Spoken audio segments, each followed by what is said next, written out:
The black warship moved through space like a silent shadow. It was massive, bigger than any human city. The Krell called it Death's Hand, and every species in the galaxy feared that name. Warmaster Throck stood in the control room, his 4 arms folded across his chest. He was 12 feet tall, covered in thick scales that could stop bullets. His red eyes glowed in the dim light. Behind him, 50 Krell warriors stood ready, each one a killing machine bred for war.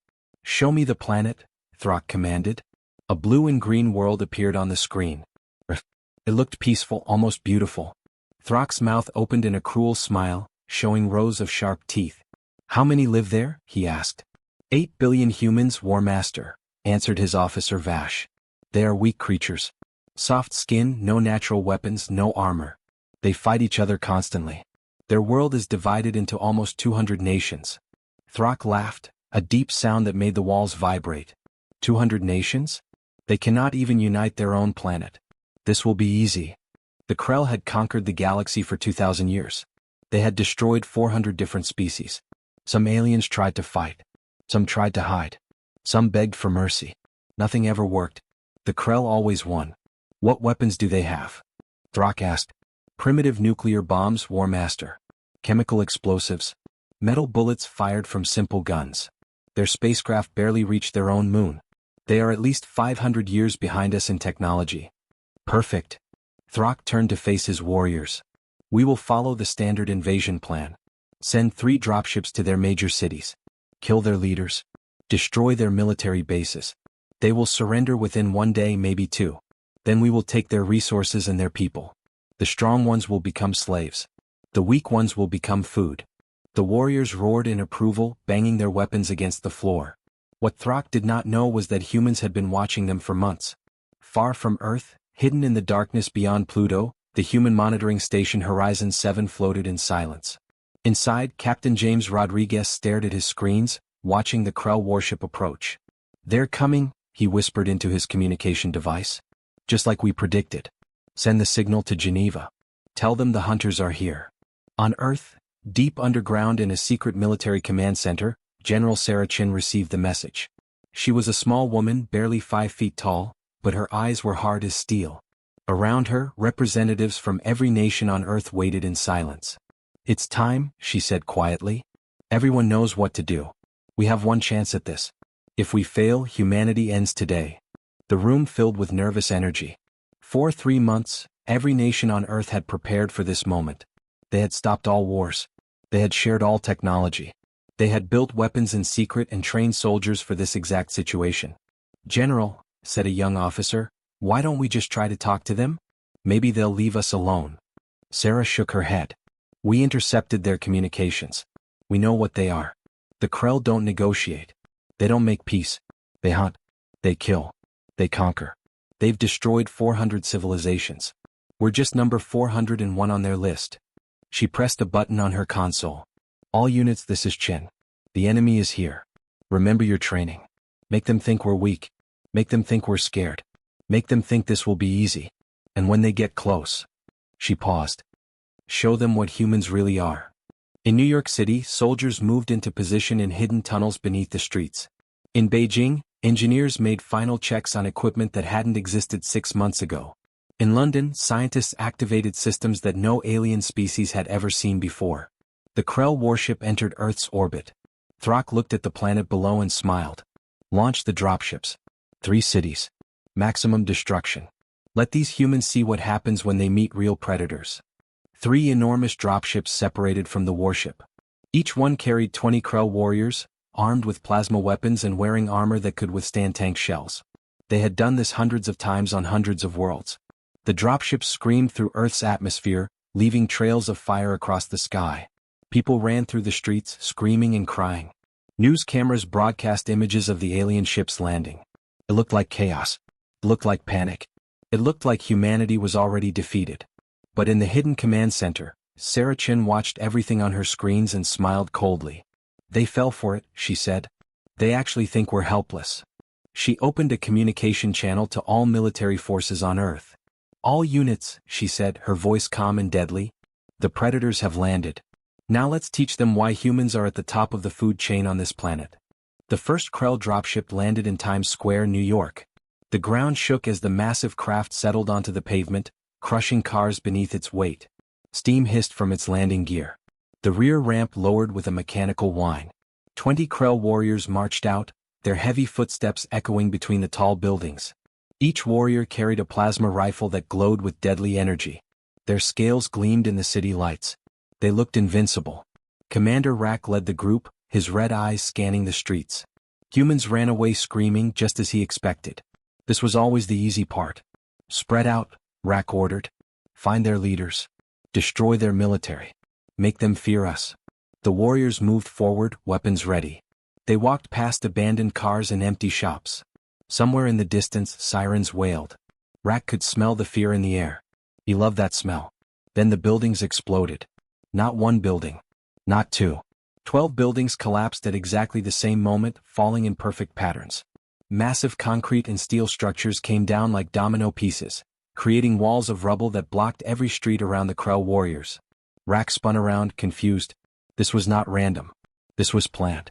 Reform position, he shouted. Back to back. But it was too late. The street beneath their feet suddenly opened. Metal plates that looked like normal road surface flipped downward. Half the Krell warriors fell into a tunnel system below. The plates snapped shut behind them, trapping them underground. Rack heard their screams through his communicator. Then silence. What is happening? Demanded one of his warriors. Before Rack could answer, the remaining buildings around them lit up with muzzle flashes. Hundreds of them. Thousands of them. Human soldiers emerged from hidden positions. They fired weapons that screamed through the air faster than sound. Railguns.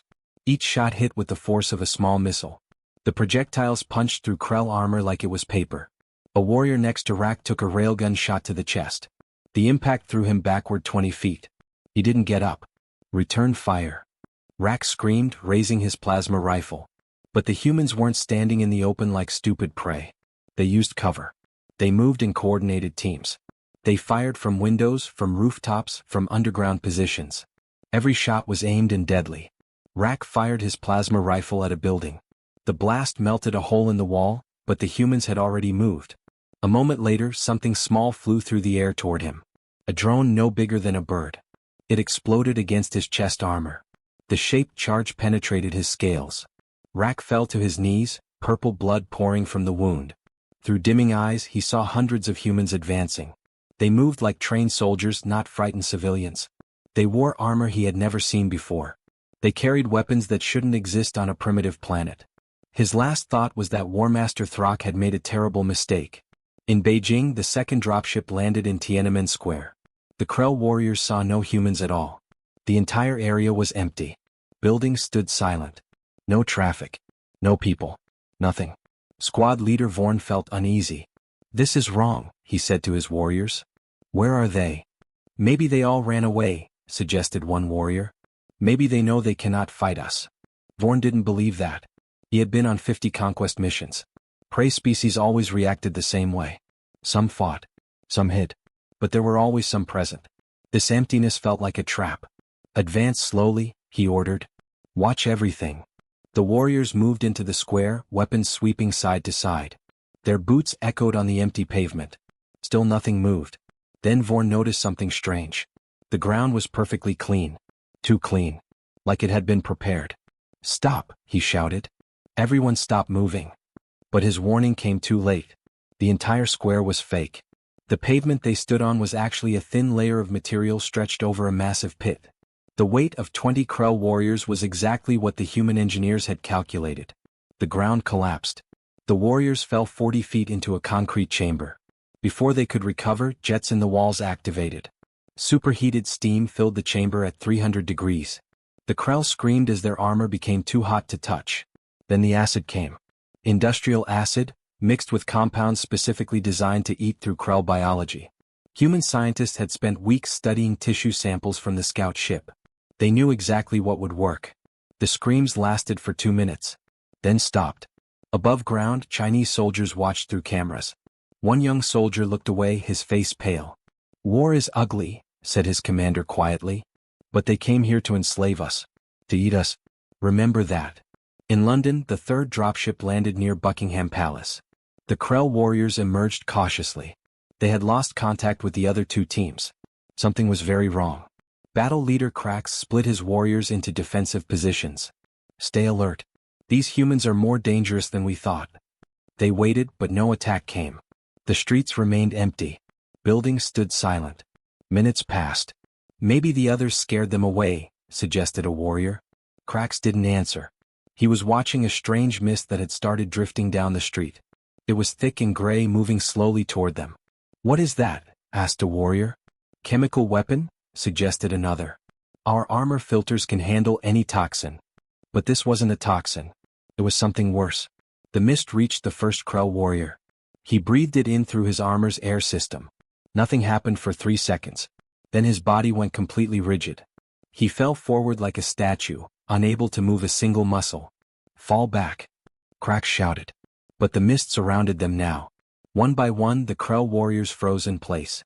Their armor meant nothing. Their strength meant nothing. The human-engineered compound attacked their nervous system directly. Krax felt it reach him. His muscles locked. He couldn't move his arms. Couldn't move his legs. Could barely breathe. Through frozen eyes, he watched humans in protective suits walk toward them. The humans carried electronic devices.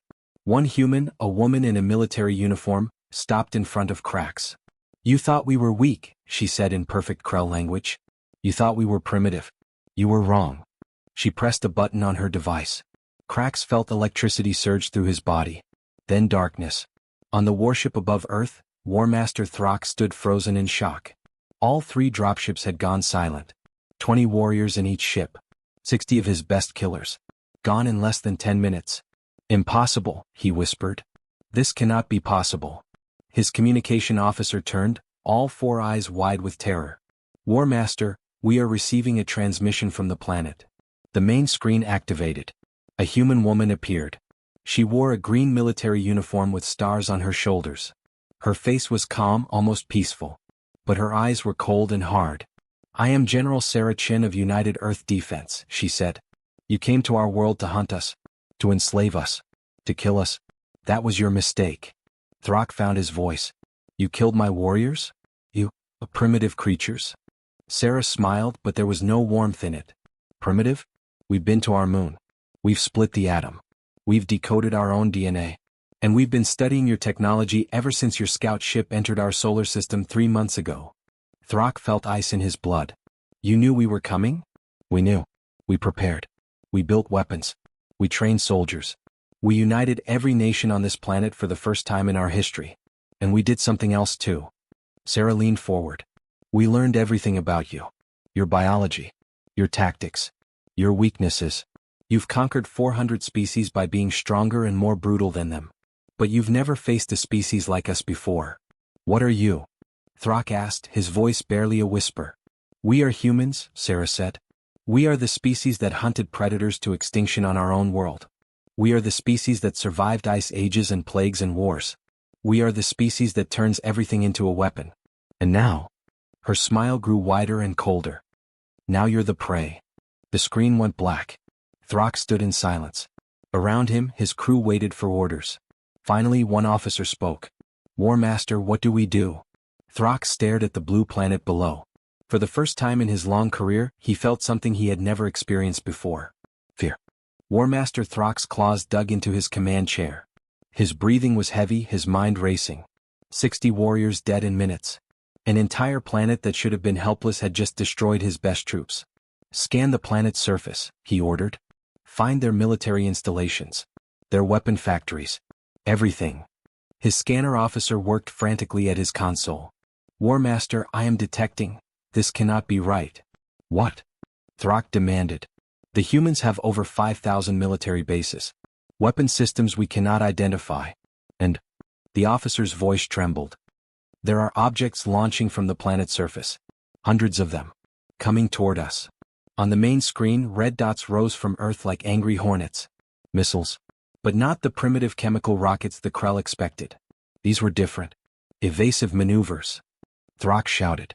Activate defense shields. The Krell warship was huge and powerful, but it was not designed for quick movements. It had never needed to be. The ships of conquered species were always inferior. Their weapons always useless against Krell armor. But human weapons were not useless. The first missile hit the ship's lower hull. The explosion was different from normal warheads. This was a plasma charge, reverse-engineered from Krell technology and improved with human innovation. It burned through armor that had survived 1,000 battles. "Shield Generator 3 is down," reported an officer. More missiles struck. Each one targeted a different section of the ship. They hit the engines, the weapon systems, the communication arrays. The humans weren't just attacking randomly. They were surgically dismantling the warship piece by piece. "Return fire," Throck screamed. "Destroy those missiles." The Krell gunners fired their plasma cannons at the incoming swarm. They destroyed dozens of missiles. But for every missile they destroyed, 10 more came. The humans had launched over 300 missiles in the first wave. And then the second wave launched. "War Master," shouted his tactical officer. "We have multiple ships approaching from the dark side of their moon." "Human ships?" Throck stared at the screen in disbelief. 6 human warships emerged from behind Earth's moon.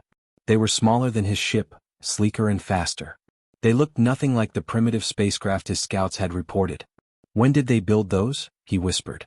The truth was that humans had been building them for 3 months, working day and night since they detected the Krell scout ship.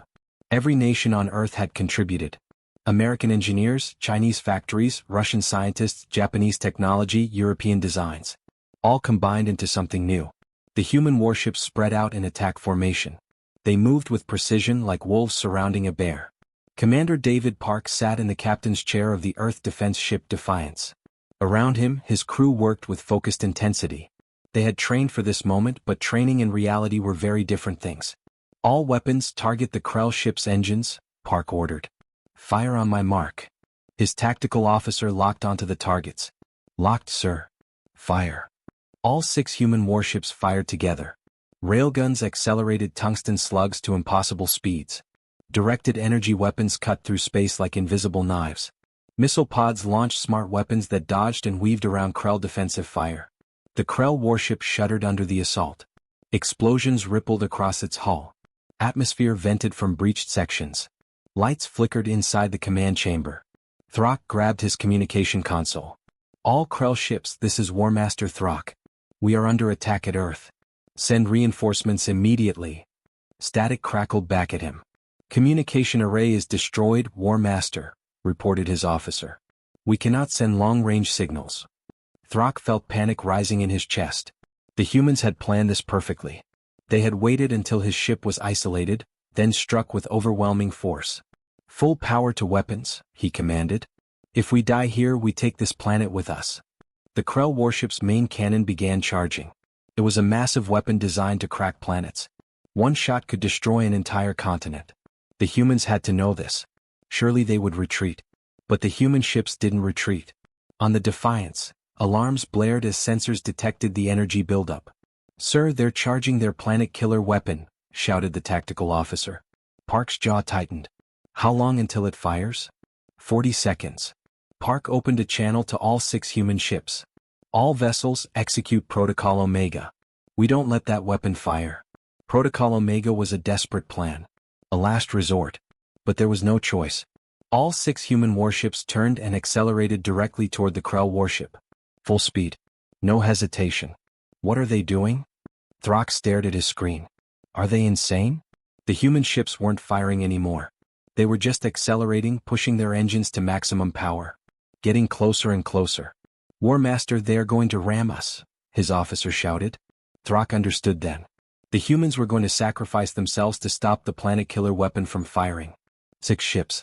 6 crews. All willing to die to protect their world. "Stop them," Throck screamed. "Shoot them down." The Krell gunners fired desperately. They destroyed 1 human ship. Then another. 2 more took critical damage and veered off course. But 2 ships kept coming. On the Defiance, Commander Park watched the Krell warship grow larger on his screen. His ship was shaking apart from battle damage and engine strain. Half his crew was dead. But they were close enough now. "It's been an honor serving with you all," Park said quietly to his remaining crew.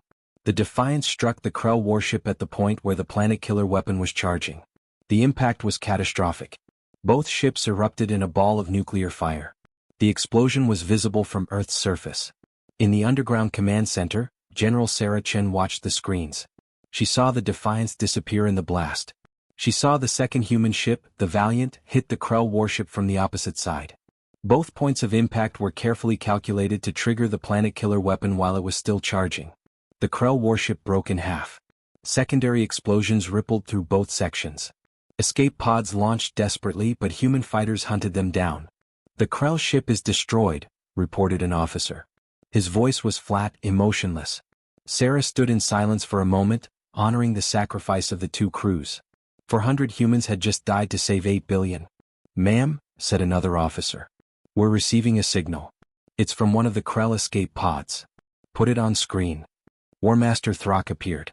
His face was burned. Purple blood dripped from wounds on his head. Behind him, fires burned in the damaged escape pod. But his eyes still held arrogance.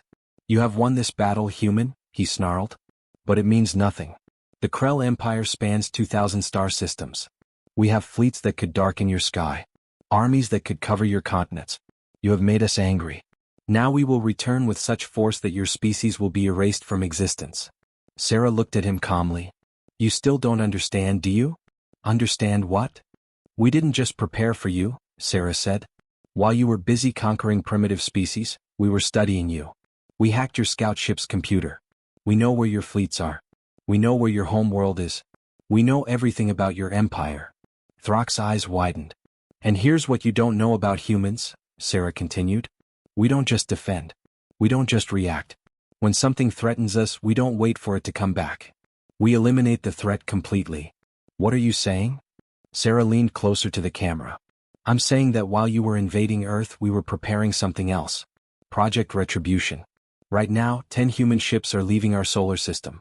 Not warships. Stealth ships. Each one carries enough antimatter bombs to destroy a planet. And each one has coordinates to a different Krell colony world." Throck's face went pale. "You would not dare. That would be genocide." "You've committed genocide against 400 species," Sarah said coldly. "You came to our world to enslave and eat us. You made yourself our enemy. And humans have a rule about enemies." She paused. "We make sure they never threaten us again." "Please," Throck whispered, all arrogance gone. "We can negotiate. We can make peace." "Now you want peace?" Sarah's voice was hard as iron. "After killing 60 billion innocent beings across the galaxy? After coming here to slaughter us? Now you want mercy?" Throck said nothing. There was nothing to say. Sarah took a deep breath. "Here's my offer. You will broadcast a message to every Krell fleet in the galaxy. You will tell them that Earth is forbidden territory, that humans are not prey, that any Krell ship that enters our solar system will be destroyed. And you will tell them why. And if I do this, then I will recall the stealth ships. Your colony worlds will live.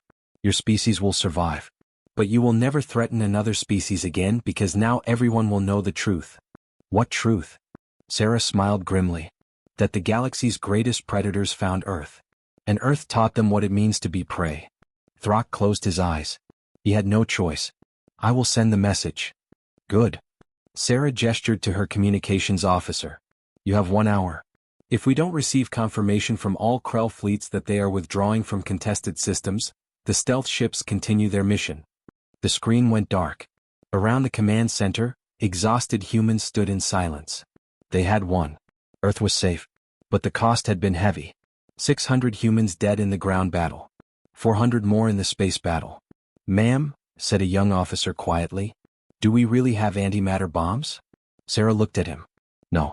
We barely have enough antimatter to power a light bulb. But Throck doesn't know that. So it was a bluff?" "The best weapon," Sarah said, "is the one you never have to use." The message spread across the galaxy like wildfire. War Master Throck, bloody and defeated, broadcast from his damaged escape pod. Every Krell fleet received it. Every Krell colony heard it. And because the Krell used open communication channels that they thought no one else could crack, hundreds of other species intercepted it too. "This is War Master Throck of the Krell Empire," his voice crackled through space. "I am issuing immediate orders to all Krell forces. The planet called Earth is now forbidden territory. The species called humans are not to be engaged. Any ship that violates this order will be considered traitor and enemy." There was a long pause. Then Throck continued, his voice heavy with shame. "We attempted conquest of Earth. We failed. The humans destroyed 3 drop teams in minutes. They destroyed our warship. They possess technology and tactical abilities far beyond what we expected. They are not prey. They are predators. Maybe the most dangerous predators in the galaxy. The transmission ended. Across the galaxy, reactions were immediate. On the water world of Aquilise, the Setheri people listened in shocked silence. The Krell had conquered them 50 years ago. They had watched their cities burn and their people enslaved. Now they heard that the mighty Krell had been defeated by a species no one had heard of before. "Is this real?" asked Elder Murith, his tentacles trembling with emotion. "The transmission codes are authentic," replied the communications technician. "This message truly comes from a Krell War Master." Hope, something the Setheri had not felt in half a century, began to bloom. On the crystal planet of Vex, the insectoid Vexilum hive queens gathered in their council chamber. They had fought the Krell for 10 years before surrendering. Millions of Vexilum had died in that war. These humans defeated the Krell in one battle? Queen Zixara clicked her mandibles in disbelief. With primitive technology? "Perhaps their technology is not as primitive as the Krell believed," suggested Queen Thessa. "Perhaps the Krell finally found a species as clever as they are brutal." "We must learn more about these humans," Zixara decided. "If they can defeat the Krell, perhaps they can teach us how to be free again." But not all reactions were hopeful. In the dark sector of the galaxy, the Vorten Collective received the message with different emotions. The Vortens were raiders and pirates, not as powerful as the Krell but just as cruel. They saw opportunity. "The Krell are weak," hissed Commander Scar to his fleet captains. "They were defeated by primitives. This means the Krell Empire is vulnerable. We should attack their colonies while they are afraid." "What about these humans?" asked one captain. "Should we not be careful?" Scar laughed, a sound like grinding metal. "One battle does not make them powerful. The Krell were overconfident. They were careless. We will not make the same mistakes. And besides..." His eyes gleamed with greed. "Any species that can defeat the Krell must have valuable technology. Technology we can steal." He turned to his fleet. "Set course for Earth. We will see if these humans are truly as dangerous as they claim." On Earth, 3 days had passed since the battle. The planet was still recovering. Cities were being rebuilt. Bodies were being buried. Heroes were being mourned. General Sarah Chen stood at Arlington National Cemetery, watching as Commander David Park and his crew from the Defiance were laid to rest. 400 graves in perfect rows. 400 people who gave everything to save their world. "They were so young," said President Michael Torres, standing beside her. Park was only 32.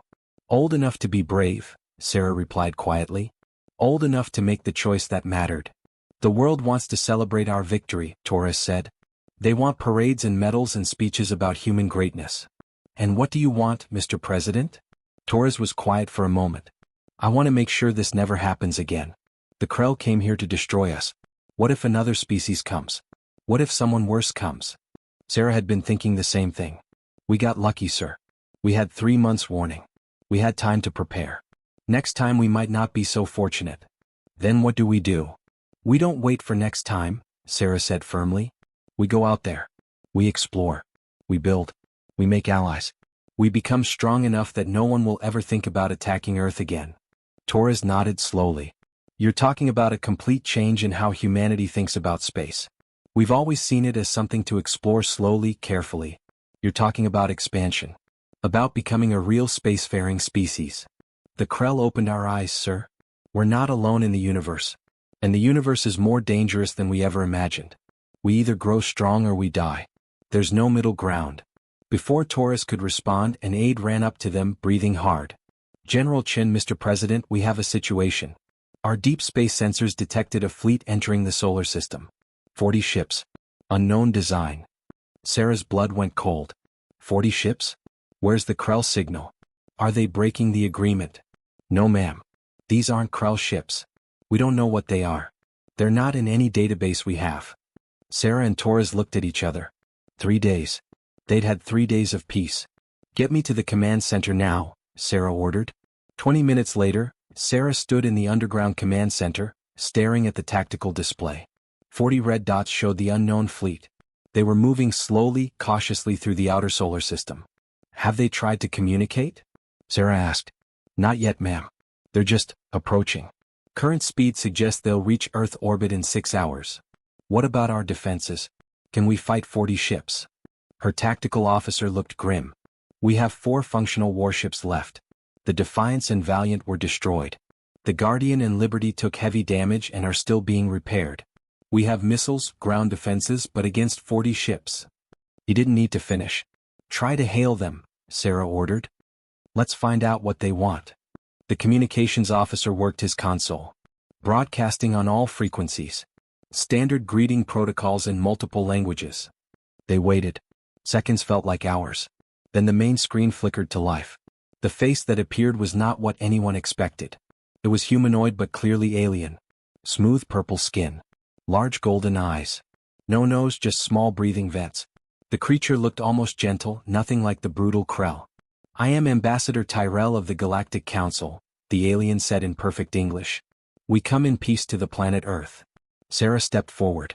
This is General Sarah Chin of United Earth Defense. How do you know our language? We have been monitoring your broadcast for many years, Tyrell replied. We knew of humanity, but we respected your development. We have strict rules about contacting primitive species. Sarah bristled at the word primitive, but kept her voice calm. If you've been watching us, then you saw the Krell attack. We did. And we are ashamed that we did not intervene. The Krell operate outside Council jurisdiction. We have been at war with them for centuries. Tyrell paused. Which is why we are here now. We saw your battle. We saw how you defeated them. What do you want from us? Tyrell's expression was hard to read, but his voice held something like respect. The Galactic Council represents 47 species. Together we oppose Krell expansion and protect younger species from predators. For 500 years, we have fought the Krell to a stalemate. Neither side strong enough to defeat the other. And then you appeared. A single species. A single planet. You destroyed a Krell warship in one battle. You forced a war master to surrender. You did in one day what we could not do in 5 centuries. Tyrell leaned forward. General Chin, the Council wishes to extend an invitation to humanity. Join us. Share your knowledge. Your tactics. Your weapons. Together we can finally end the Krell threat forever. Sarah was silent, her mind racing. This was what they needed. Allies. Technology. A place in the galaxy. But there was something in Tyrell's tone that bothered her. You want our weapons, she said flatly. Tyrell didn't deny it. We want to understand how you defeated them. Yes. And what does humanity get in return? Protection. Technology. Membership in the most powerful alliance in the galaxy. You would no longer be alone and vulnerable. Sounded good. Too good. I need time to discuss this with my government, Sarah said. And I need proof that you are who you say you are. Of course. We will remain at a safe distance. Take all the time you need. Tyrell smiled, showing small white teeth. But General, be aware that others are watching now. The Krell are not the only predators in the galaxy. And everyone now knows that Earth has valuable secrets. The screen went dark. President Torres turned to Sarah. What do you think? I think, Sarah said slowly, that we just became the most interesting species in the galaxy. And I'm not sure if that's good or bad. Should we accept their offer? Sarah looked at the tactical display showing the 40 Council ships. They could be friends. They could be enemies pretending to be friends.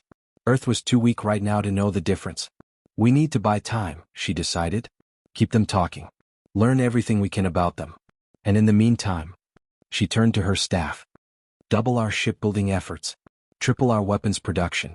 I want every scientist working on better technology. Every soldier training harder. Every resource focused on making Earth stronger. You think they'll betray us? Torres asked. I think everyone in the galaxy just learned that humans are dangerous, Sarah replied. Some will want to be our allies. Some will want to destroy us before we become too powerful. And some will pretend to be the first while actually being the second. She crossed her arms. We trust no one. We depend on no one. We make Earth strong enough that it doesn't matter what anyone else wants. Torres nodded. So we do what humans do best. What's that? We survive. No matter what it takes. On the Council flagship, Ambassador Tyrell turned away from the communication screen. Behind him in the shadows stood 3 other figures. They were not as gentle-looking as Tyrell. They are suspicious, one figure said. They will not share their secrets easily. They don't need to share, replied another. We will take what we need. Once we understand how they defeated the Krell, we eliminate them. We cannot allow a species this dangerous to grow stronger. Tyrell said nothing. He stared at the blue planet in the distance and wondered if they were making a terrible mistake. The humans had destroyed the Krell easily. Perhaps too easily. What if they were even more dangerous than anyone realized? 2 weeks passed in tense peace. The Galactic Council fleet remained at the edge of the solar system. They sent diplomatic messages daily. They offered technology exchanges. They praised humanity's courage and strength. Everything seemed friendly and cooperative. But General Sarah Chin trusted none of it. "Show me the surveillance data again," she ordered. On the screen in the command center, footage from hidden satellites played. The Council ships were doing more than just waiting. Small craft left the main fleet at night, moving through the asteroid belt. They were scanning, probing, searching. "What are they looking for?" asked Colonel James Wright, Sarah's second in command. "Weaknesses," Sarah replied. "They're mapping our defenses, studying our technology, learning everything they can about us. Should we confront them? Not yet. Let them think we don't notice. Meanwhile, we do the same thing to them." On the dark side of Earth's moon, a secret human facility buzzed with activity. Scientists and engineers worked day and night on Project Shadow. They had recovered pieces of the destroyed Krell warship from orbit. Now they were taking it apart, learning, adapting, improving. Dr. Elizabeth Okonkwo stood over a workbench, examining a Krell power core. She was the lead scientist on the project, brilliant and tireless. "This is incredible," she whispered. "The energy output is 10 times more efficient than anything we have. If we can replicate this." "Can you?" asked the military observer assigned to her team. "Give me 3 months and I'll give you power cores that can run a city. Give me 6 months and I'll give you engines that can cross the galaxy." Elizabeth looked up, her eyes bright with excitement. "The Krell might have been brutal monsters, but their technology is beautiful. Then work fast, Doctor. I have a feeling we're going to need it soon." Elizabeth nodded and returned to her work. Around her, dozens of other scientists studied Krell weapons, Krell computers, Krell armor. Humanity was learning fast. Very fast. Meanwhile, 8 light-years from Earth, the Vorten Raider fleet approached the solar system. Commander Scar sat in his command chair, watching the blue planet grow larger on his screens. 40 Council ships, reported his scanner officer. They surround the planet at distance. Scar hissed in annoyance. "The Council is already here. That complicates things." "Should we attack anyway?" asked his weapons officer eagerly. "No. We wait. We watch. The Council and the humans will eventually fight. They always do. Species this primitive never understand Council politics until too late." Scar's eyes narrowed. "When they weaken each other, then we strike. We take what we want and leave before anyone can respond." The Vorten fleet took up position in the outer dark, hidden among the comets and ice. They were patient hunters. They could wait. Back on Earth, President Torres met with his cabinet in the White House Situation Room. The mood was grim. "The Council is pressuring us for an answer," said Secretary of State Helen Morrison. "They want access to our military bases. They want to send observers to study our tactics. They're getting impatient." "What does General Chin recommend?" Torres asked. "She says trust no one. Give them nothing real. Feed them false information if necessary." "That could start a war," warned Defense Secretary Robert Palmer. "We have 4 functional warships. They have 40. If they attack, we lose." "If we give them our secrets, we lose anyway," Torres replied. "They'll copy our weapons, learn our tactics, then we have no advantage. We become just another weak species begging for their protection. So what do we do?" Torres looked around the table at his advisors. "We play for time. We be diplomatic but difficult. We make promises but delay delivery. Every day we stall is another day for our scientists to work. Another day to build more ships. Another day to get stronger." "Mr. President," Helen said quietly, "there's something else. Our intelligence has detected another fleet. Not Council. Not Krell. Something different. They're hiding in the outer system." The room went silent. "How many ships?" Torres asked. 20 that we can confirm. Possibly more. They're using stealth technology, but our new sensors picked them up. So we have the Council in front of us and unknown hostiles behind us." Torres rubbed his temples. "It's like the whole galaxy suddenly cares about Earth." "It's because we beat the Krell," said General Chen's voice from a video screen. She was calling in from the command center. "Every species in the galaxy is reassessing us. Some want to be our friends. Some want to be our enemies. Some just want to see what we're made of." "What's your advice, General?" "Show strength. Show confidence. Never show weakness or fear. Predators attack the vulnerable. If we act strong, some of them will back off. The ones who don't. Sarah's expression hardened. We make examples of them.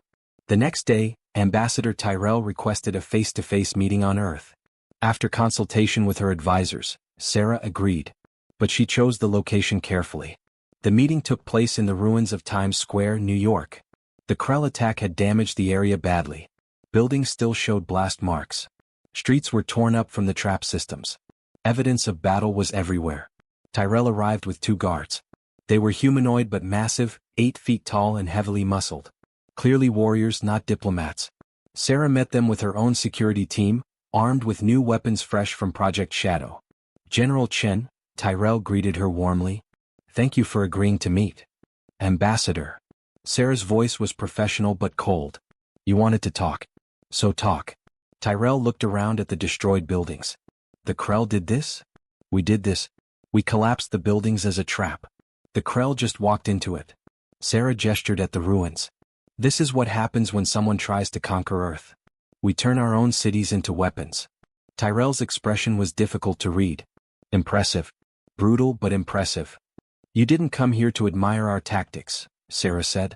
What do you really want? Tyrell dropped the friendly pretense. My government wants proof. Proof that you actually defeated the Krell through skill and not luck. Show us your technology. Show us your weapons. Prove that you deserve a place in the council. Or what? Or we cannot guarantee your safety. There are many dangerous species in the galaxy. The council protects its members. But non-members. He shrugged. They face the universe alone. Sarah smiled, but it was a predator's smile. Is that a threat, Ambassador? It's reality. Then let me share some reality with you. Sarah stepped closer. We know about your scout ships searching the asteroid belt. We know you're mapping our defenses. We know you've been scanning our moon base with long-range sensors. She paused. Did you really think we wouldn't notice? Tyrell's guards tensed, but he held up a hand to stop them. Standard diplomatic intelligence gathering. Nothing hostile. Nothing hostile yet, Sarah corrected. Here's what's going to happen. You're going to move your fleet back. Twice as far from Earth as you are now. You're going to stop your scanning and spying. And you're going to wait patiently while we decide if we even want to join your council. You're making demands? You have 4 ships. We have 40. Numbers aren't everything, Sarah said quietly. The Krell learned that. Do you want to learn it too? For a long moment, they stared at each other. Then Tyrell laughed, a genuine sound of surprise. You have courage, General. Foolish courage perhaps, but courage nonetheless. He turned to leave, then stopped. One more thing. You should know that the council is not unified about humanity. Some members want to welcome you. Others fear you.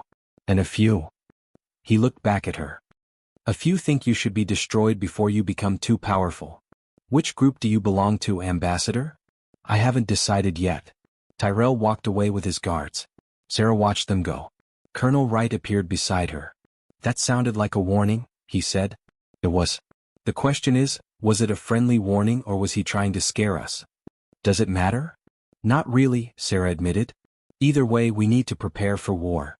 That night, in orbit above Earth, something happened that changed everything. A small council scout ship broke formation and approached Earth. It broadcast a single message on an encrypted channel that only human military could receive. This is Lieutenant Kessa of the Council Intelligence Division. I am defecting. I have information about a planned attack on Earth. Please grant me asylum before my ship is destroyed. In the command center, alarms blared. Is this a trick? Demanded Colonel Wright. Maybe, Sarah said. But if it's real, we need that information. Clear the shuttle for landing. Full security protocols. If this is a trap, we kill her before she can do any damage. The small ship landed at Edwards Air Force Base in California. When the hatch opened, a single figure emerged. She was small and slender, with blue skin and large eyes. She looked fragile and terrified. Soldiers surrounded her, weapons ready. I am unarmed, Kessa said quickly, holding up her hands. I'm not a fighter. I am an intelligence analyst. And I know things about the council that you need to hear. She was taken to a secure interrogation room. Sarah Chin arrived within an hour, flying in from the East Coast. She sat across from the alien defector, studying her carefully. Why betray your own people? Sarah asked. Kessa's large eyes filled with emotion. Because what they plan to do to you is wrong. Morally wrong. She leaned forward. The Council doesn't want you as equals, General. They want to study you, steal your technology, and then eliminate you. You're too dangerous. Too unpredictable. You defeated the Krell too easily. That terrifies them. When is the attack? 5 days. They're waiting for reinforcements. When the second fleet arrives, they'll have 80 ships total. They plan to overwhelm you with numbers, destroy your military, occupy your planet, and take everything. Sarah felt ice in her veins. 80 ships. We have 4 functional warships and ground defenses. We can't win that fight. I know. Kessa looked down at her hands. That's why I'm here. I couldn't be part of genocide. The Council was supposed to protect young species, not destroy them. Why did you think we would trust you? Sarah asked. This could all be a lie to make us panic. It could be, Kessa admitted. But it's not. And I can prove it. I brought data files. Tactical plans. Ship movements. Everything. Check it all. Verify it. You'll see I'm telling the truth. Sarah gestured to her technical staff. Scan her files. I want verification in 1 hour. As they waited, Sarah studied the small alien. Kessa looked genuinely afraid. But fear could be faked. Trust could be a weapon. Tell me about your species, Sarah said. Where are you from? I'm Solarian. We joined the Council 300 years ago. We were grateful. They protected us from raiders and pirates. They gave us technology and knowledge. Kessa's voice turned bitter. Then we learned the truth. The Council controls through dependency. They give you technology but keep you weaker than them. They protect you but own you. And if you become a threat. She didn't finish. They eliminate you. Yes. The technical officer returned. General, I've verified the files. They're authentic Council military documents. Encrypted at the highest level. The battle plans are real. Sarah felt her heart pounding. 5 days. 5 days until 80 warships attacked Earth. They weren't ready. They weren't even close to ready. Colonel Wright, she said calmly, though inside she felt panic rising. Activate Protocol Thunderbolt. Contact every military base, every weapons facility, every shipyard. Tell them we have 5 days to prepare for the fight of our lives. What about the Council fleet? Wright asked. They're still watching us. Sarah looked at Kessa. Do they know you defected yet? Not yet. But they'll discover I'm missing within hours. Then we need to move fast. Sarah stood up. If we're going to survive this, we need to do something that no one expects. Something desperate and crazy and completely insane. What's that? Wright asked. Sarah smiled grimly. We need to call for help. From the last species anyone would expect us to ally with. Who? The Krell. The room went silent. Everyone stared at Sarah as if she'd lost her mind. The Krell tried to conquer us, Wright said slowly. 2 weeks ago they were trying to kill us all. I know. But they hate the Council more than they hate us. And right now, the enemy of our enemy might be the only friend we have. War Master Throck sat in his recovery cell on a Krell medical station, staring at the metal walls. His wounds from the battle at Earth were healing slowly. His pride was healing even slower. The door opened. A communications officer entered, mandibles clicking nervously. War Master, we have received a transmission. From Earth. Throck's eyes snapped toward the officer. The humans are contacting us? Why? They request a meeting. Urgent. They say it concerns the Galactic Council.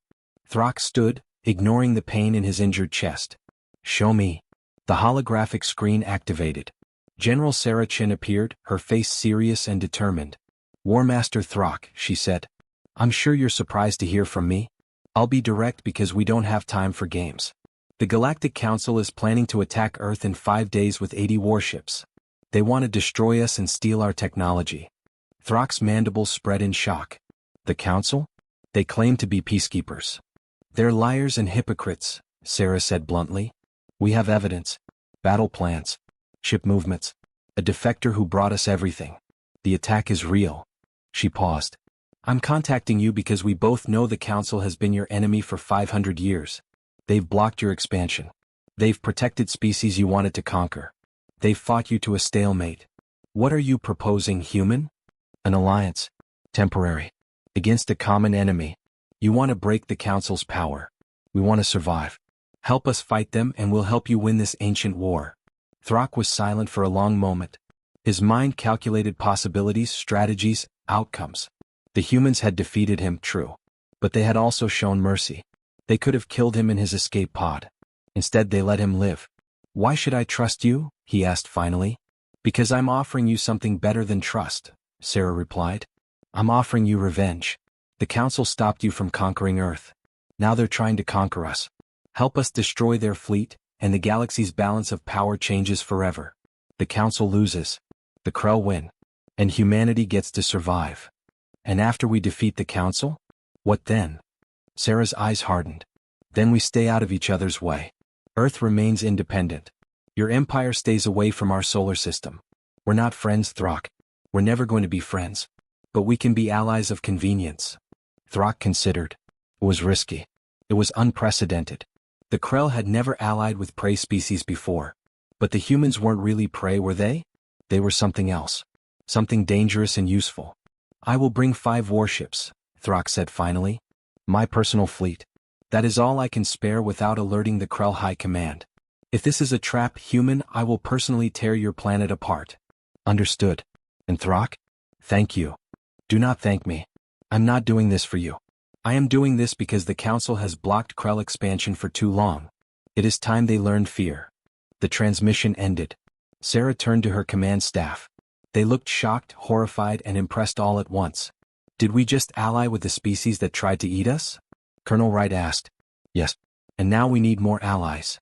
Sarah pulled up a star map. "Kessa, you said there are other species in the Council who are unhappy with their leadership. Who would be willing to defect?" The Solarian defector studied the map carefully. "The Vexillum. They were conquered by the Krell 50 years ago. The Council rescued them but now controls their entire economy. They hate the Council almost as much as they hate the Krell. Can we contact them?" "It's risky. Council communications are monitored." "But..." Kessa's eyes brightened. "The Vexillum have underground resistance movements. If we can reach them directly, they might help." "Make it happen. We need every ship, every weapon, every ally we can find." Over the next 3 days, humanity worked with desperate speed.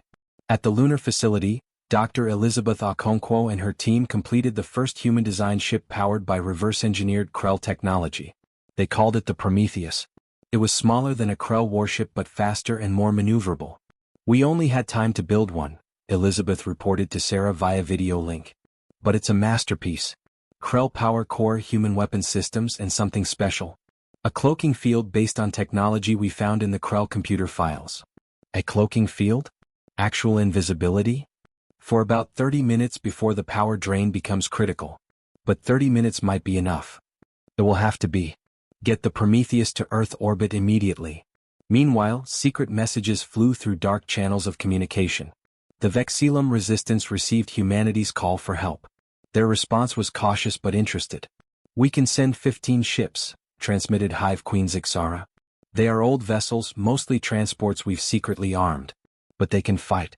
And we are willing to die if it means striking at the Council." "You'll have your chance," Sarah replied. "Bring your ships to these coordinates. We're making our stand at Earth." On the 3rd day the Krell arrived. 5 massive warships emerged from faster-than-light travel at the edge of the solar system. Each one was scarred from countless battles. Each one radiated menace and power. Warmaster Throck contacted Earth directly. "We are here, human. But my warriors are not happy about fighting alongside prey species. You will need to prove this alliance is worth our time." "You'll get your proof," Sarah promised. "When this is over, the Council will be broken. That's worth a few days of cooperation, isn't it?" "We shall see." Ambassador Tyrell watched the Krell ships arrive with mounting horror. He stood on the bridge of the Council flagship Eternal Justice, staring at tactical displays. "The humans have allied with the Krell?" he said in disbelief. "How is this possible?" "It is unprecedented," replied Admiral Corvin, the military commander of the Council fleet. "Species we rescue usually hate the Krell. The humans defeated them. Why would they ally now?" "Because they know," said a cold voice from the shadows. Council member Draven emerged into the light. He was tall and thin, with gray skin and eyes that held no warmth. He was the one who had planned the attack on Earth. "The defector," Draven continued. "Kessa must have told them everything. The humans know we're coming. They've had time to prepare." "Should we call off the attack?" Tyrell asked. "No. We proceed as planned. The reinforcements arrive tomorrow. 80 ships against 5 Krell vessels and 4 human ships. The numbers are still overwhelmingly in our favor. Draven's eyes narrowed. Besides, this alliance proves what I've been saying all along. Humans are too dangerous to exist. They make friends with our worst enemies. They adapt too quickly. They must be eliminated now before they become unstoppable. Tyrell felt sick. This wasn't justice. This was murder. But he said nothing. He was a council member. He had voted for this action. Now he had to see it through. The fourth day arrived. The council reinforcements entered the solar system. 40 more warships, bringing the total to 80 exactly as Kessa had predicted. The council fleet formed a battle line between Mars and Earth. 80 ships in perfect formation, weapons charged, shields active. They were the most powerful fleet assembled in 50 years. Facing them was a force that looked pathetically small. 5 Krell warships, massive but outnumbered. For human warships, tiny by comparison. 15 Vexilum ships, old and barely armed. 24 ships against 80. Admiral Corvin smiled coldly. This will be over quickly. But on the human command ship Endeavor, Sarah Chin stood calmly studying tactical displays. Around her, her crew worked with focused intensity. They had spent 4 days planning for this moment. All allied ships, this is General Chen, she transmitted. You all know what's at stake. The Council comes to destroy us because they fear us. They fear change. They fear species that won't bow to them. She paused. Today we show them what happens when you threaten free people. Today we make them regret ever hearing the name Earth. Inspiring speech, came Throck's voice over the channel. But speeches do not win battles. What is your plan, human? Simple. We do what humans do best. Which is? Sarah smiled. We cheat. She pressed a button. On the dark side of Earth's moon, hidden from Council sensors, a massive station activated. It had been built in secret over the past 4 days, using every resource humanity could spare. Was a weapon. The biggest weapon Earth had ever created. Dr. Elizabeth Okonkwo stood at the control station, her hands shaking with nervous energy. Quantum disruptor is charged and ready, she reported. This is completely experimental. It might work perfectly or it might explode and take the moon with it.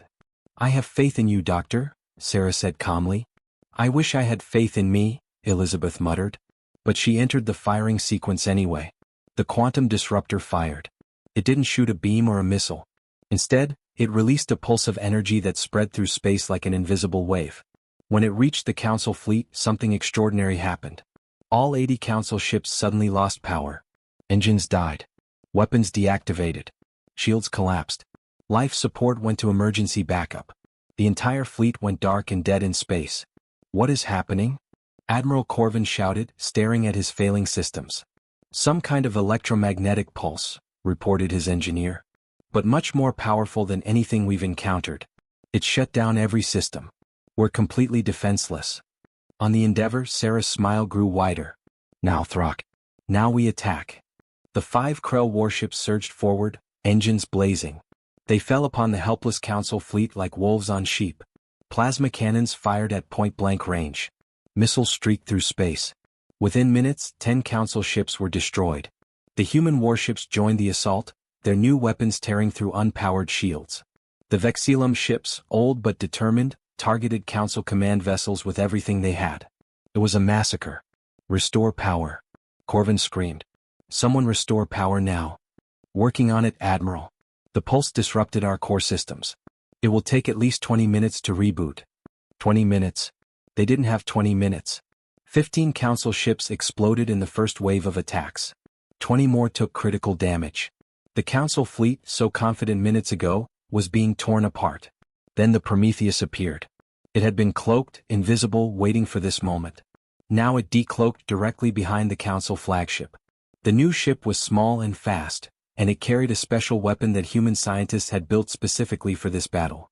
A singularity bomb. Fire, commanded Captain Lisa Torres, daughter of the president, who volunteered to pilot the experimental ship. The bomb launched. It struck the Council flagship and detonated. For 3 seconds, a miniature black hole existed in the heart of the ship. It consumed metal and energy and life. When it collapsed, the flagship was simply gone. Erased from existence. Admiral Corvin died never understanding what killed him. Ambassador Tyrell watched from his own ship as the fleet died around him. He had known this was wrong. He had felt it in his heart. Now he was paying the price for his cowardice. Abandoned ship, he ordered his crew. Everyone to escape pods. Now. Around him, the surviving council crews did the same. Escape pods launched by the hundreds fleeing the battle. The Krell warships pursued, destroying the wounded council vessels one by one. But Throck contacted Sarah privately. The escape pods, he said. Should we destroy them? It is what the Krell would normally do. Sarah was quiet for a moment. This was a test. A test of what humanity truly was. No, she said finally. Let them go. We won. We proved our point. We're not genocidal monsters and we won't become them to win a battle. Mercy is weakness, Throck growled. Maybe. Or maybe it's strength of a different kind. Sarah cut the channel. In 30 minutes it was over. The mighty council fleet was destroyed. 60 ships obliterated. 20 more crippled beyond repair. Thousands of escape pods drifted in space, carrying defeated council personnel. The Alliance fleet had lost 3 Vexillum ships and taken damage to several others. But they had won. Humanity had won. On Earth, people watched the battle through transmitted footage. When the last council ship exploded, cities erupted in celebration. Millions cheered in the streets. But in the command center, Sarah Chin felt no joy. Only exhaustion. What now? Colonel Wright asked quietly. Now we prepare for what comes next, Sarah replied. The council will want revenge. Other species will hear about this and react. Some will fear us more. Some will respect us. The galaxy just changed and we changed it. Are we safe? Sarah looked at the tactical display showing debris from 80 warships. We're safer than we were yesterday. That's the best we can hope for. Warmaster Throck's image appeared on screen one final time. The Alliance is complete, human. We are leaving now. But remember our agreement. Stay away from Krell space. We will stay away from yours. Agreed. And Throck? Despite everything, you fought with honor today. Throck's mandibles clicked in what might have been respect. You are a worthy enemy, Sarah Chin. Perhaps one day we will fight again. But not today. The Krell ships turned and vanished into faster-than-light travel. Queen Zixara of the Vexillum contacted Earth next. We must return home quickly before the Council realizes we betrayed them. But General Chin, you have given my people hope. You have shown that the Council can be defeated. Thank you. Fight for your freedom, Queen Zixara. And if you ever need allies again, you know where to find us. The Vexillum ships departed. Earth was alone again. But not as alone as before. They had proven themselves. They had made allies and defeated enemies. They had changed their place in the galaxy. President Torres joined Sarah in the command center, watching the stars. What do we do now? He asked. Sarah smiled, finally allowing herself to feel relief. Now we build. We explore. We make sure no one ever threatens Earth again. She turned to face him. We became a spacefaring species not because we wanted to, but because we had to. The galaxy forced us to grow up fast. So we did. And what are we now? Sarah looked back at the stars, at the wreckage of the fleet that came to destroy them, at the vast unknown that waited beyond. We're survivors, Mr. President. We're humans. And we're just getting started. 6 months had passed since the Battle of Earth. The galaxy had changed in ways no one expected.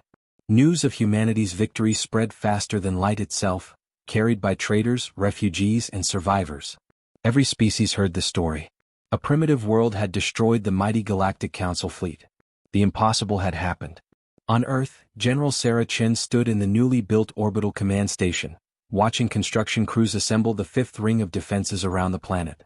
Hundreds of satellites armed with railguns and missile pods. Energy shield generators powerful enough to protect entire continents.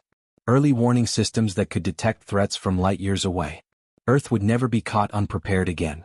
General, you have an incoming transmission, announced Lieutenant Carrie Zhou. It's from the Setheri homeworld, Aquilise. Sarah turned to the communication screen. The face that appeared was distinctly alien but somehow noble. Elder Mirith, leader of the water-dwelling Setheri people, looked at her with large, dark eyes. General Chin, Mirith said, his voice carrying an accent that sounded like flowing water. I bring greetings from my people and a request. Elder Mirith, it's an honor. What can Earth do for the Setheri? The Krell have occupied our world for 50 years. Since your victory over the Council, the Krell forces on our planet have become nervous. They fear rebellion. They have increased their brutality. Mirith's tentacles trembled with emotion. We heard that you fought alongside the Krell.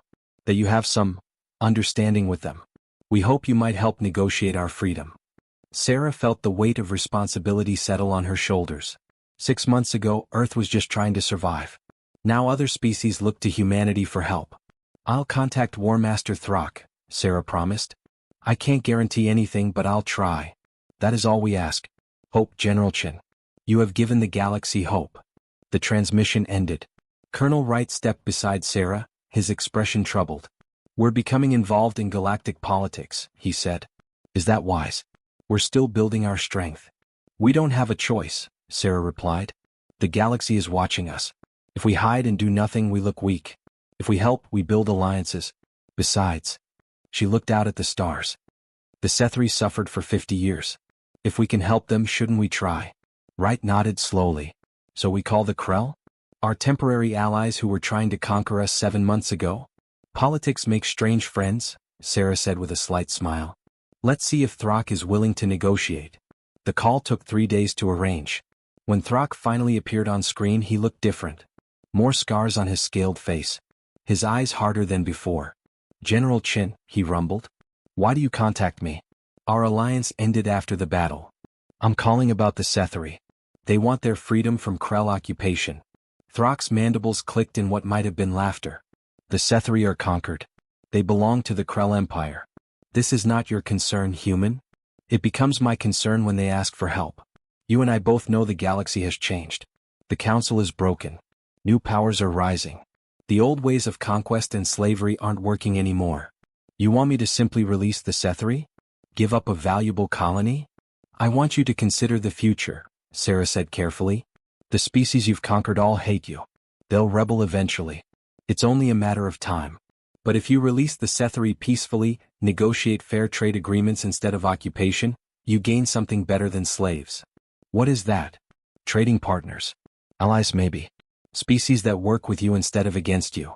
The Krell Empire could become something more than just conquerors. You could become builders of a new order. Throck was silent for a long moment. Sarah could see calculations happening behind his red eyes. You are naive, human, he said finally. The galaxy respects only strength. Then show strength through wisdom instead of brutality. Any species can destroy and conquer. It takes real power to build and create. Another long pause. Then Throck surprised her. I will consider it. But I want something in return. What?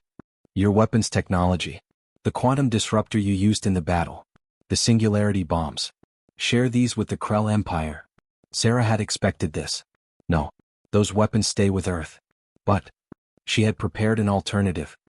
I can offer something else. A mutual defense pact. If anyone attacks Krell territory, Earth will consider it an attack on our allies. And vice versa. Throck's eyes widened slightly. You would defend the Krell Empire? Against common enemies, yes. The Council may be broken, but they're not dead. Other threats will emerge. Better to have allies than face them alone. You surprise me, Sarah Chin. Every time we speak, you surprise me. Throck leaned back in his chair. I accept. The Sethri will be granted independence within 1 standard year. In return, Earth and the Krell Empire will sign a mutual defense treaty. But know this, human, if you ever betray this agreement, I will personally lead the fleet that destroys your world. Understood. And Throck? If you betray it, I'll destroy yours. For the first time, Throck's mandibles spread in what looked like genuine respect. I believe you would try. Very well. We have an agreement. The transmission ended. Colonel Wright stared at Sarah in amazement. Did you just create an alliance between Earth and the Krell Empire? Yes. God help us all, yes I did. The president is going to lose his mind. Probably. But it's the right move. The Krell are brutal, but they're honest about it. Better them as allies than enemies. Across the galaxy, other species watched and learned. On the Council homeworld of Centrix Prime, the surviving Council members gathered in emergency session. Their once mighty fleet was destroyed. Their authority was shattered. Species they had controlled for centuries were openly defying them. Council member Draven stood before the assembly, his gray face twisted with rage.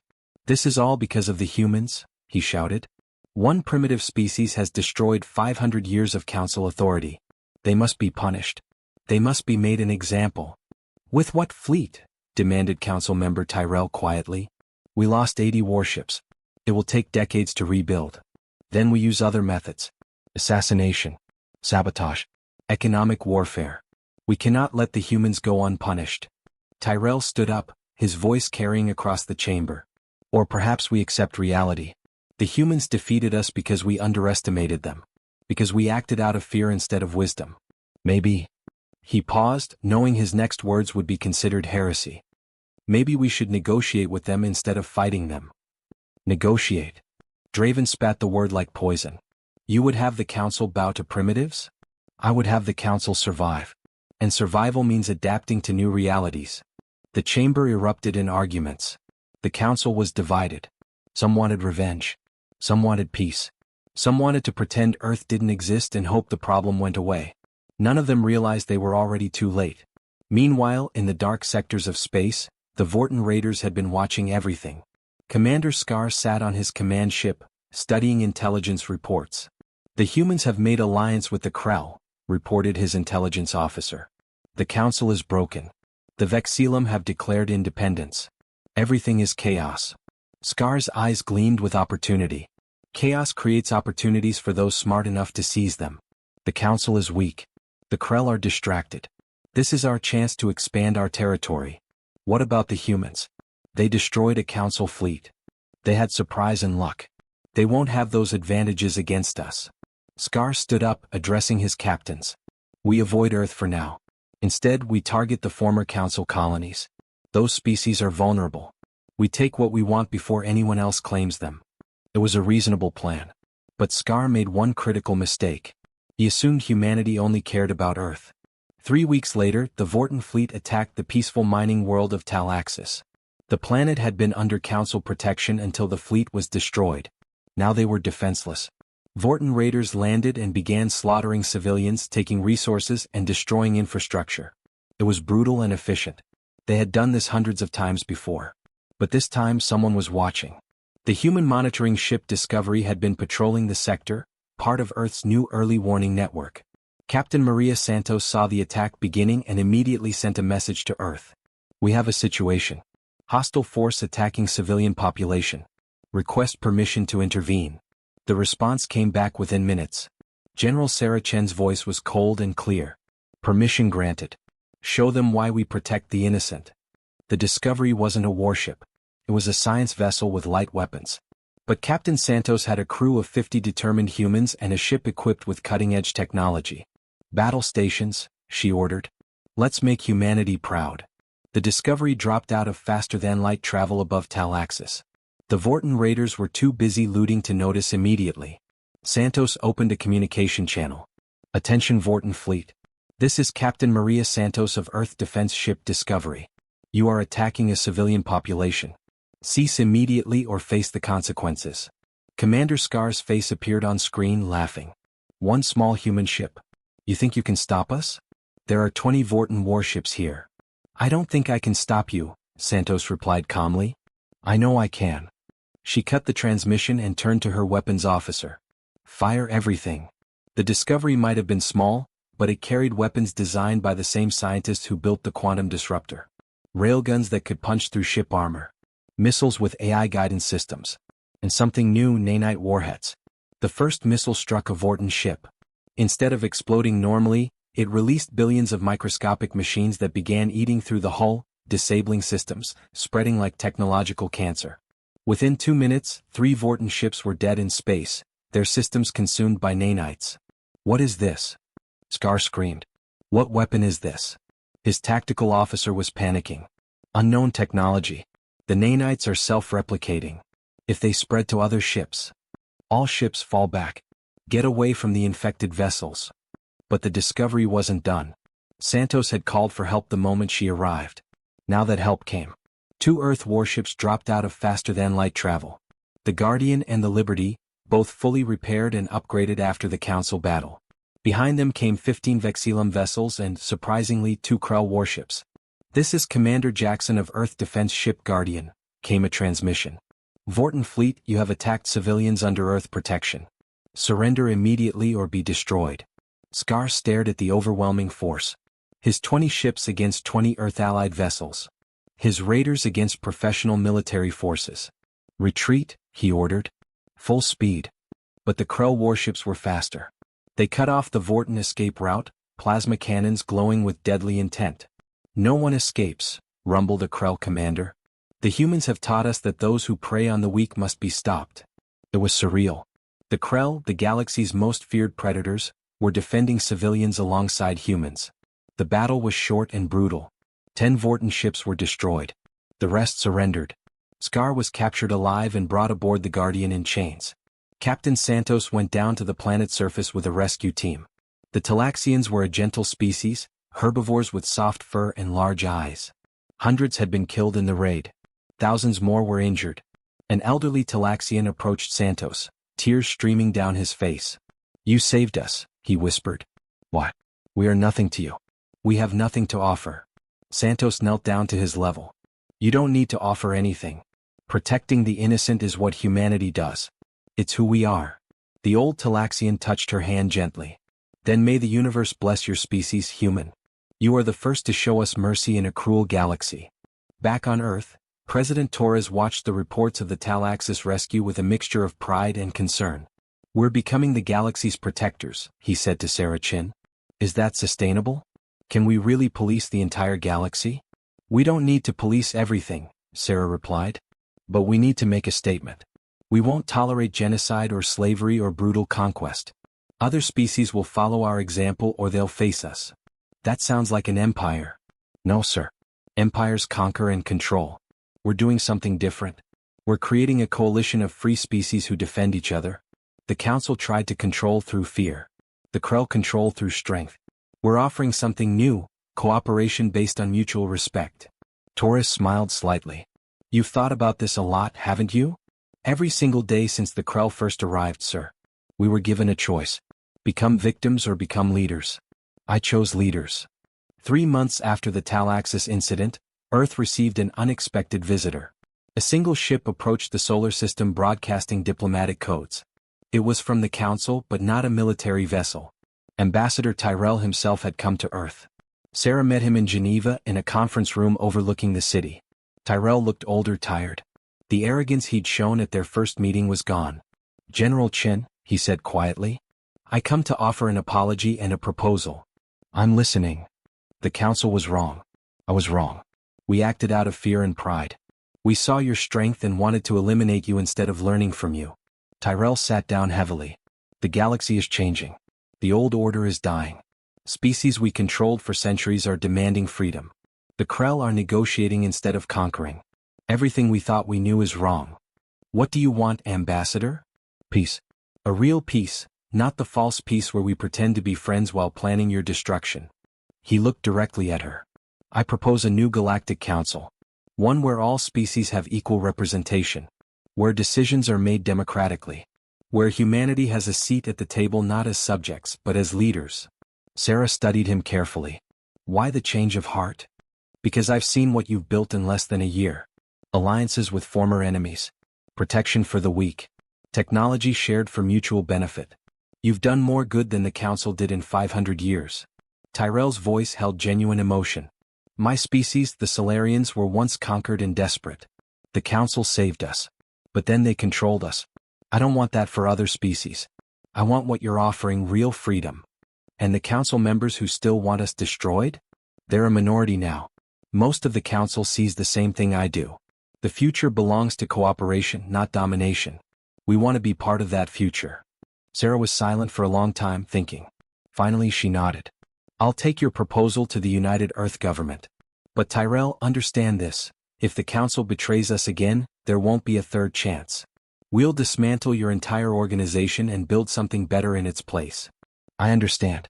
In general? Thank you for listening." 6 months later, the new Galactic Assembly held its first meeting on a neutral space station called Unity-1, built cooperatively by 12 different species. Representatives from 40 species attended. Humans, Krell, Vexilum, Sethari, Solarians, Talaxians and dozens more. Former enemies sitting together. Former slaves negotiating with former masters. General Sarah Chen stood at the podium representing Earth. She had been elected Speaker of the Assembly by unanimous vote. "We gather here today not as conquerors or conquered," she began. "Not as masters or slaves. Not as superior or inferior. We gather as equals. As partners in building a better galaxy. She looked around the chamber at the diverse faces, seeing hope in alien eyes. Earth didn't ask to become involved in galactic politics. We were forced into it when predators came to our world. But we learned something important. We learned that the galaxy is full of predators. Species that take what they want. Species that see others as resources or obstacles. Sarah's voice grew stronger. But we also learned that predators can be stopped. That cooperation defeats conquest. That mercy is not weakness but wisdom. The old galaxy was built on who could dominate who. The new galaxy will be built on what we can achieve together. The chamber erupted in applause. Not just polite diplomatic applause. Real, genuine approval from species who had waited centuries for someone to say those words. As Sarah returned to her seat, she saw Throck in the Krell delegation. The War Master nodded at her, a gesture of respect. Beside him sat Elder Mirith of the Setheri, now free thanks to the agreement Sarah had brokered. Queen Zixara of the Vexilum, leading her independent people. Ambassador Tyrell, working to reform the council from within. All of them were here because humanity had refused to be victims. That night, Sarah stood at the observation deck of Unity 1, staring at the stars. Colonel Wright found her there. Thinking about the future, General? Always. We've come so far in 1 year. From a divided planet that barely reached our own moon to a species that shapes galactic politics. It's overwhelming. You did that. You led us here. Sarah shook her head. No. Humanity did that. I just made the decisions. But every scientist who worked day and night. Every soldier who fought and died. Every citizen who kept faith even when things looked impossible. They're the real heroes. So what happens now? Sarah smiled, looking at Earth visible in the distance, a blue jewel in the darkness. Now we keep building. Keep exploring. Keep protecting the innocent. Keep proving that humans aren't just another predator species. We're something better. What's that? We're humans. We're the species that was hunted by the galaxy's greatest predators and turned the hunters into prey. We're the species that made allies out of enemies. We're the species that looked at a cruel universe and decided to make it kinder. She turned to face Wright. The Krell spent 2,000 years conquering 400 species. In 1 year we've helped free 50. That's who we are. That's what humanity means. In the distance, a new ship emerged from faster-than-light travel. It bore the emblem of the new Galactic Assembly, a circle of stars representing 40 species united in cooperation. The ship was crewed by humans, Krell, Vexilum, and Solarians working together. It carried aid to a distant colony suffering from famine. Not conquest. Not exploitation. Help freely given because it was the right thing to do. This was the new galaxy. The one humanity had fought for. The one worth dying for. And as Sarah watched that ship disappear into the stars on its mission of mercy, she knew that Earth had found its true place in the universe. Not as conquerors. Not as victims. But as leaders who showed the galaxy what true strength looked like. The predators had come to Earth looking for prey. Instead they found something they never expected. They found humanity. And the galaxy would never be the same.